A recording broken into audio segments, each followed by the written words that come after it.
제31차 최고위원회 및 선거제도 개혁 관철을 위한 당력을 집중하기 위하여 제1차 시도당 위원장 연석회의를 시작하도록 하겠습니다. 당대표님의 개의선은 있겠습니다.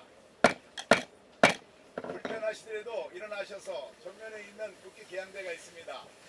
현수막으로 가려졌지만 의미가 있다 생각하시고 경건한 마음으로 국회에 대하여 경례! 바로 모두 자리에 앉아주시기 바랍니다.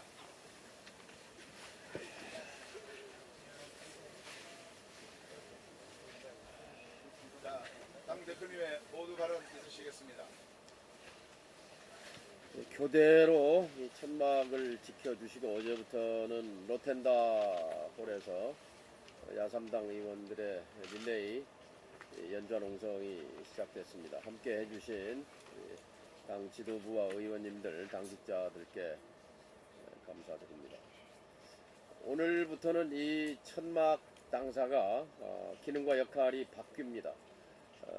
제 정당, 사회단체, 공동 상황실로 이 천막 당사가 운영될 것입니다.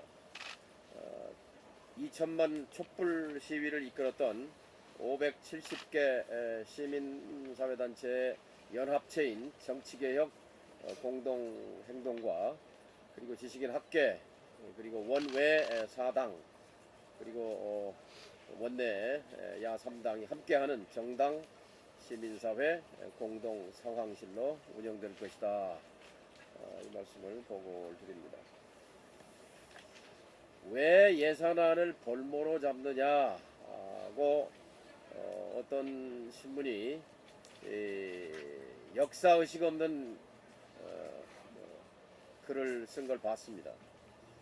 근데요, 30년 민주화 이후에 30년 국회를 들여다보면 1988년에 13대 국회 처음으로 이제 대통령 직선제와 소선거구제로 민주화 제도 속에서 치러진 13대 국회 이후 30년을 보면 첫해 89년 예산안을 앞두고 50청산을 89년도 예산안과 연계투쟁을 벌였습니다. 그리고 그 다음 90년, 91년 예산을 걸고 지방자치제 선거제도 개혁을 관철하기 위해서 예산안 연계를 하고 결국 12월 2일 시한을 넘겨서 12월 19일 처리한 걸로 되어 있습니다. 결국 정부 여당이 굴복했습니다. 선거제도 개혁에. 그래서 지방자치제도가 도입된 것입니다. 예산안이 중요하지요. 그러나 예산안과 연계하고 그리고 김대중 총재께서 당시 목숨을 건 단식투쟁으로 돌파해냈습니다. 다음에 92년 대선을 앞두고는 중립내각을 관철했습니다. 선거관리내각을 중립내각으로 구성하라.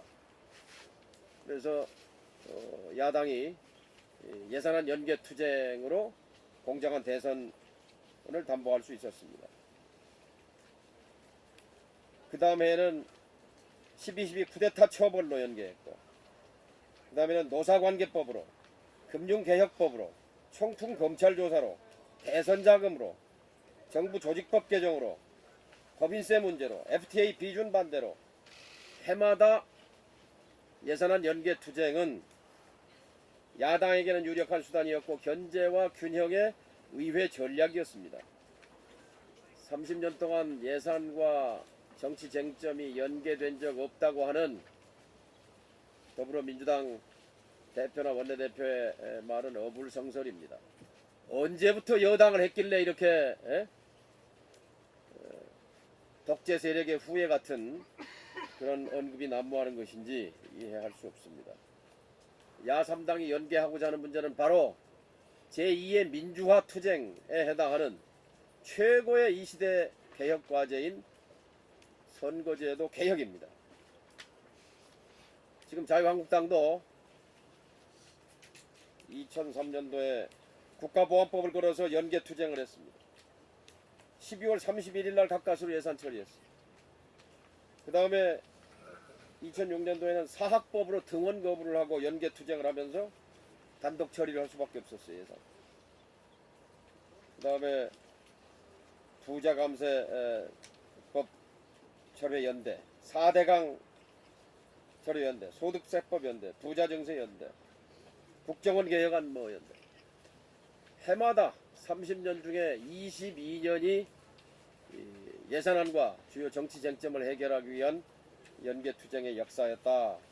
이 말씀을 이거 좀 이따가 자료로 언론인들에게 13대 국회부터 20대 국회까지의 그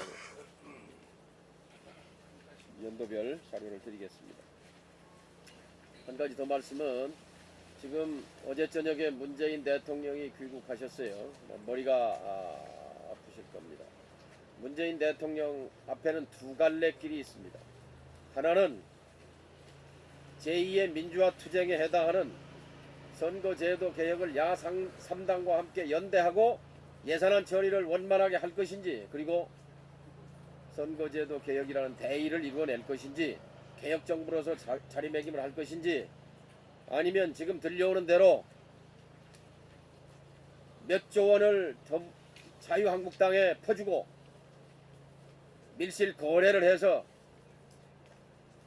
자유한국당, 더불어민주당 밀실 예산연대로 이 예산안을 처리하고 선거제도 개혁에 지극히 불성실하고 무관심한 자유한국당과 선거제도 개혁 파기연대, 우리는 이것을 적폐연대라고 부를 수밖에 없습니다.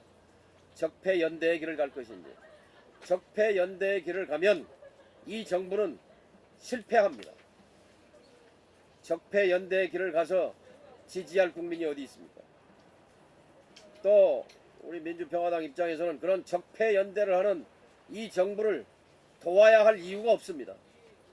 국무총리 인준을 앞장서서 이 정부를 출범시켰고, 대법원장 인준에 앞장서서 사법개혁하라고 밀어주었고, 대법관, 헌법재판관, 그 밖에 여러 정치 현안에 대해서 조건 없이, 특히 남북 문제에 관해서 200% 협조하고 정치, 경제, 사회 개혁을 촉구하고 연대해 왔습니다. 그런데 이제 와서 뒤통수를 치는 일은 국민에 대한 배신입니다. 민주평화당은 이 같은 적폐 연대를 시도하는 여당 지도부에 대해서 경고와 함께, 문재인 대통령이 이제 귀국했으니 사무총장님 들어오세요. 두 갈래 길에서 분명한 선택을 해주시기 바랍니다. 마지막 기회라고 생각합니다. 예산안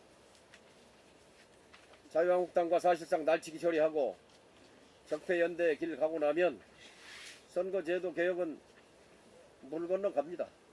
마지막 기회입니다. 마지막 기회. 지금 정부 여당에서 유일하게 말을 바꾸지 않은 분은 문재인 대통령 한 사람입니다. 다 말을 바꿨거나 눈치 보고 말을 못합니다. 2015년 2월 중앙선관위가 독일식 연동형 비례제도 개혁안을 제안했을 때 환호했던 것이 야당인 더불어민주당이었고, 바로 이거다 라고 이구동성으로 얘기했던 그 기억을 다시 되살려내시기 바랍니다. 문재인 대통령의 결단을 촉구합니다. 오늘 오후 3시에 청와대 앞에서 문재인 대통령의 결단을 촉구하는 3당 기자회견과 공동행동이 예정되어 있습니다. 감사합니다. 네, 다음은 장병환 원내대표님의 발언이 있으시겠습니다.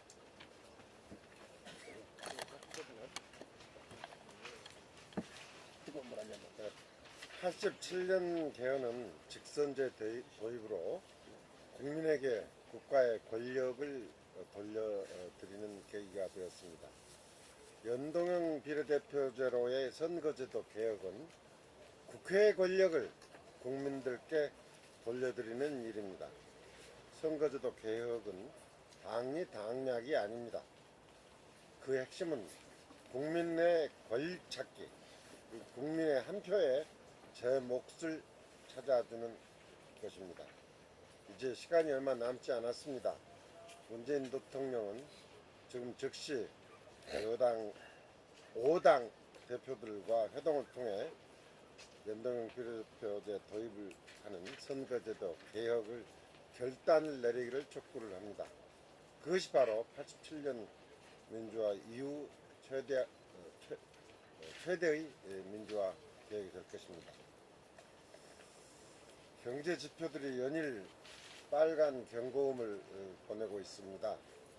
소비자 물가는 2달 연속 고공행진을 이어가고 있고, 또 경제 성장률은 2분기 연속 0%대를 기록해서 금년도 성장률이 2.7%를 전망하고 있는 정부의 기대대로 이루어지지는 않을 전망입니다.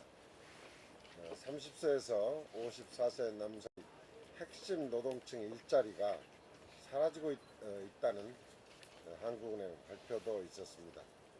문제는 이렇게 어려운 우리 경제의 활력을 회복할 모멘텀이 보이지 않는다는 것입니다.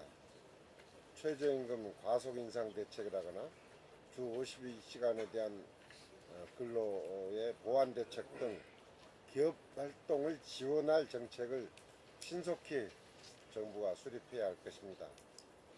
그런 의미에서 어제 홍남기 기재부 장관 후보자가 청문회에서 최저임금은 시장의 수용성과 지불 능력을 고려해서 결정해야 한다. 그리고 최저임금위원회의 의사결정 방식도 바뀌어야 한다는 의견을 피력한 데 대해서 높이 평가를 합니다.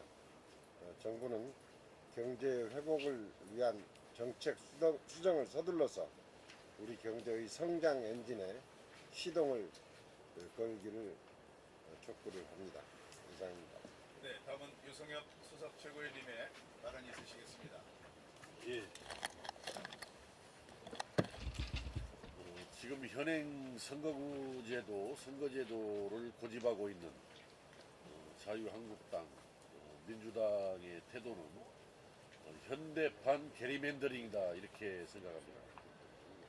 꼭 자기들한테 뭐 유리할 것도 없겠지만은 유리할 것이다라고 오판을 해서 선거제도 개혁을 이렇게 미루고 결단하지 않고 있는 것은 현대판 게리맨더링의 전형이다 이렇게 말씀을 드리고, 문재인 대통령께서 어제 귀국을 했기 때문에 다시 한번 지금까지 진행된 상황의 보고를 받고 파악을 해서 적어도 더불어민주당이 당초의 그 약속들을 이행해 갈 수 있도록 적극 챙겨나가 줄 것을 강력히 촉구합니다. 저는 정말 그 문재인 대통령과 더불어민주당의 모습을 보면은 정말 머리가 가우뚱해집니다. 서로 짜고 그러는 건지, 대통령은 하는 채 하면서 밑에서 트는 건지, 대통령은 진심으로 하고자 하는데 내 임덕이 와서 아래에서 말을 안 듣는 건지 도저히 아리송합니다. 그런 점을 문재인 대통령과 여당인 더불어민주당은 분명히 해서 하면 한다, 안 하면 안 한다라는 것을 분명하게 해주는 것이 그나마 국민에 대한 최소한의 도리일 것이다 이렇게 말씀을 드립니다. 두 번째로 어제 홍남기 기재부 장관 후보자에 대한 인사청문회가 있었습니다만은 여전히 이 경제 문제에 대해서는 낙관적인 전망을 갖기에는 어려울 것 같습니다.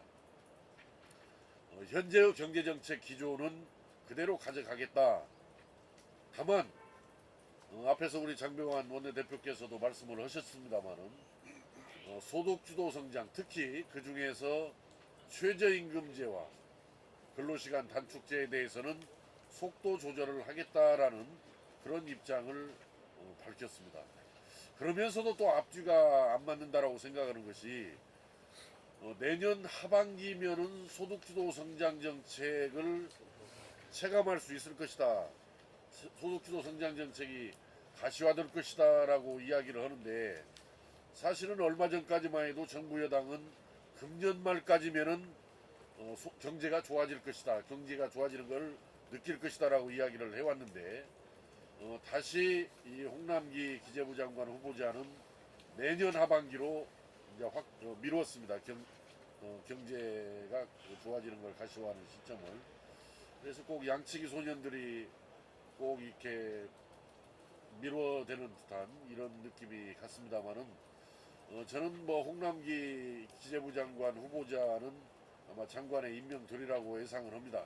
그보다 더 모자란 사람들도, 국회 청문회를 통과하지 못한 사람들도 임명을 강하게 해온 그동안의 문재인 정부의 태도를 봤을 때 저는 뭐 임명은 되리라고 봅니다만은, 어떻든 최저임금제, 그 다음에 근로시간 단축제에 대한 속도 조절에 있어서 정말 경제정책 기조를 바꾸는 것만큼이라도 효과가 있게끔 과감하게, 진지하게 속도 조절에 임해줄 것을 촉구합니다. 어제 또 홍남기 기재부 장관 인사청문회 과정에서 또 중요한 사실을 하나 확인을 했습니다. 제가 새만금 태양광 발전소에 대해서 남북도로와 동서도로가 교차하는 국제 업무지구로 애정된 지구에 새만금 태양광 발전소를 하는 게 말이 안 되는 거 아니냐, 이 문제 제기를 어제 다시 했습니다. 홍남기 기재부 장관 후보자의 답변은 의외였습니다. 국제 업무용지 전체에다 다 하는 게 아니고 국제 업무용지의 짜투리에다가 하는 것으로 알고 있습니다. 그러는데 현재 국제 업무용지는 아직 땅이 매립된 지역이 아닙니다. 전부 거기다 수상태양광을 하는데 도대체 수상태양광을 또 하면서 왜 거기 수상태양광 또 주위 짜투리에만 하는 건지, 짜투리가 과연 어딘지, 그건 뭐 도저히 상식적으로 초등학생도 이해가 가지 않을 그런 이야기를 하고 있습니다. 그래서 정확하게 확인을 해라. 그게 어디가 짜투리가 어디가 있고 본체가 어디가 있는 것이냐, 정확하게 확인을 해서 업무용지가 대부분이 포함이 되는 거라면은 이것은 새만금 개발을 적어도 태양광을 깔겠다라는 지역에 있어서는 태양광 발전 내구 연한인 20년 이상을 확정적으로 미루는 거다. 역대 정부는 차일피일 새만금을 미루었지만은 문재인 정부에서는 확정적으로 새만금 개발을 20년 미루자라는, 역대 정부 중에서 가장 반새만금 정부다라는 그런 규정을 받을 것이다라고 지적을 했습니다. 우리가 지금 현재 선거구제 이 개편 문제라든지 애산한 처리 때문에 바쁘고 있지만은 27년 기다려온 새만금을 아주 엉망인 새만금으로 지금 만들어가는 그 문제에 대해서도 우리 당력을 총집결해서 바로 잡아야 할 것이다. 또 바로 잡아 나가겠다라는 점을 분명히 말씀을 해둡니다. 이상입니다.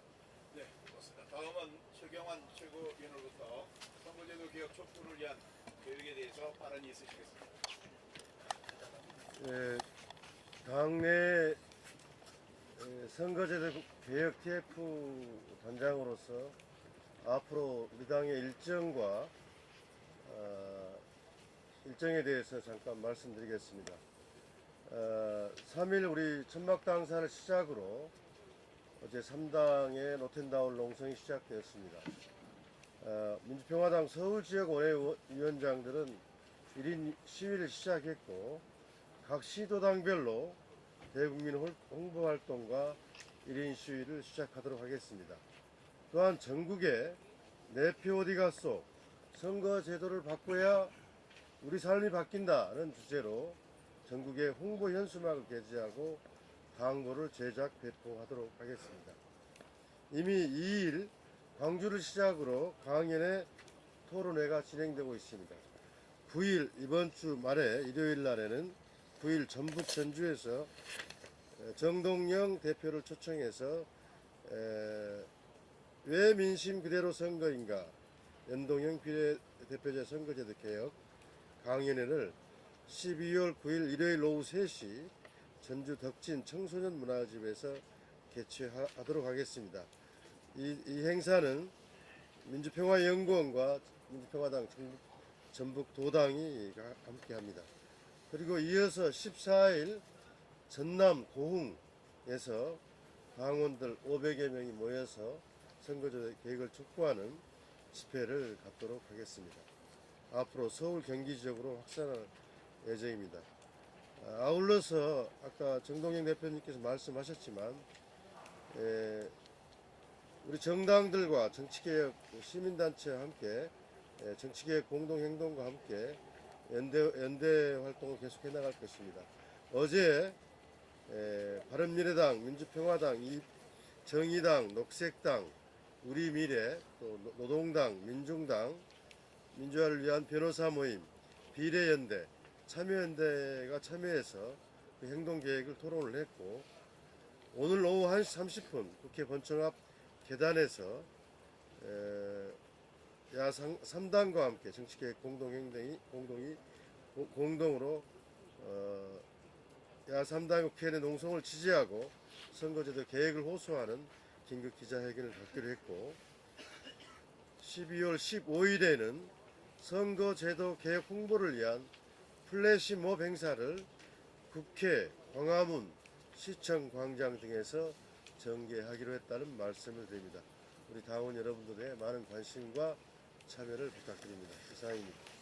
고맙습니다. 그럼 발언이 없으시면 우리가 구호를 세 번 외치도록 하겠습니다.